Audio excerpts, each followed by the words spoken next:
All right, I'm standing here in Queensbridge Houses in Long Island City.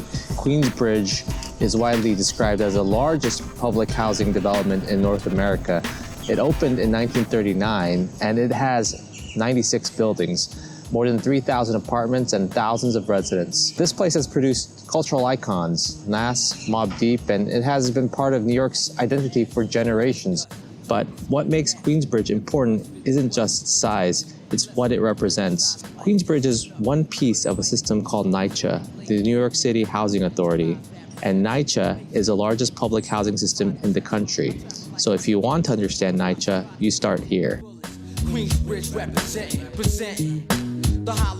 I'll be honest, I'm only a few videos into this YouTube journey, but I found that whenever I go out to a site and test my own assumptions, I learned something. When I visited Queensbridge, I didn't know what to expect. From the outside, it looks almost like a fortress, inward facing and closed off. And when people talk about NYCHA, especially Queensbridge, you hear a certain narrative: crime, vermin, neglect, danger. I was honestly a little uneasy walking in. The front doors to the building looked like maximum security prisons. But once I was inside the complex, the overall experience was surprisingly calm. The public space was clean.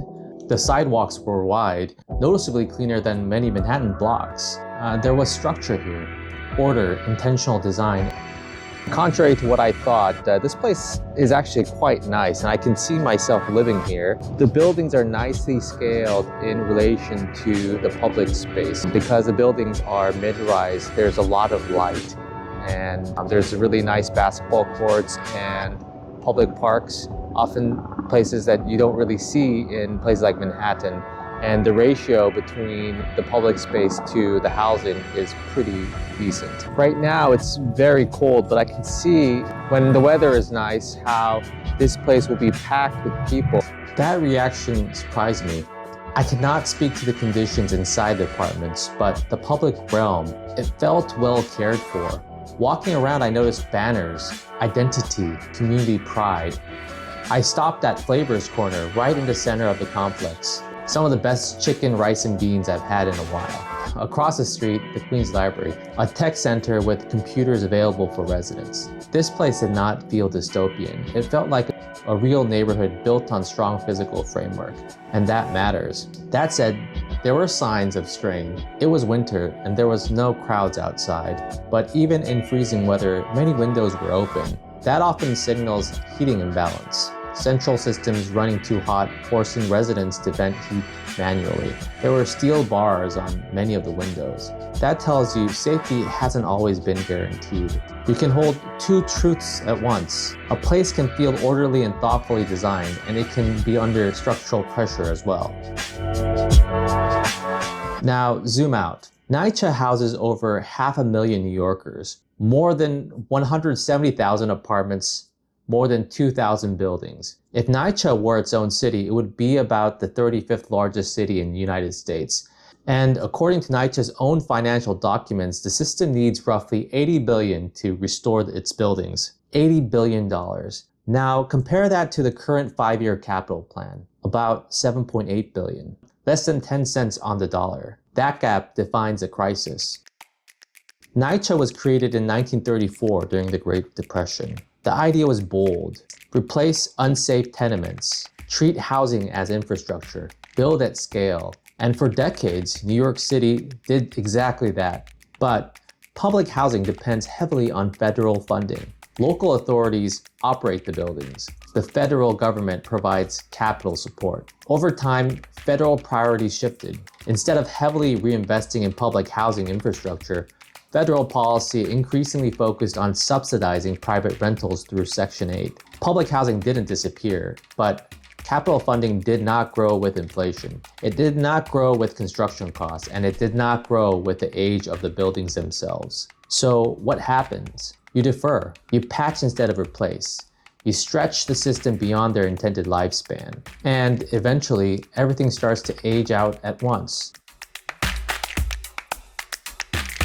As of late 2025, there were roughly 600,000 open work orders across NYCHA. 600,000. That doesn't always show from the sidewalk, but inside the apartments, systems fail faster than they are replaced. A roof leak damages multiple units. Heating issues generate repeated complaints. Elevators break down more frequently as they age. Even if you hire more staff, you cannot repair your way out of structural obsolescence. Because a traditional funding model cannot close the gap, NYCHA is shifting strategy. Pact conversions allow developments to leverage outside financing under a different federal subsidy structure. The Public Housing Preservation Trust allows bond financing while keeping ownership public. There is infill development, building new housing on NYCHA land to generate repair funding. These strategies are controversial. They change control structures. They raise legitimate concerns. But they exist because the old funding model cannot fully modernize buildings built in 1940s at this scale. You cannot manage your way out of an $80 billion hole. You have to change the math. I came to Queensbridge with a conclusion already in mind, that public housing is infrastructure and infrastructure has to be maintained or it stops functioning. But walking through here shifted something. Yes, I saw aging buildings. Yes, I saw signs of deferred maintenance. Yes, the funding model is strained. Yes, the backlog is enormous.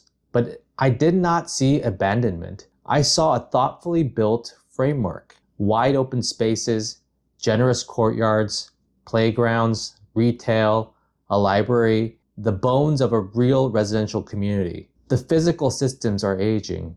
The funding gap is real, but the underlying structure still works. NYCHA's crisis wasn't created overnight. It was decades in the making. If public housing is infrastructure, it must be funded and modernized like infrastructure, because if not, the math wins. And places like Queensbridge, places with real structure and real history, age faster than they can be repaired. The question isn't whether communities like this deserve investment. The question is whether we're willing to line the math with the mission.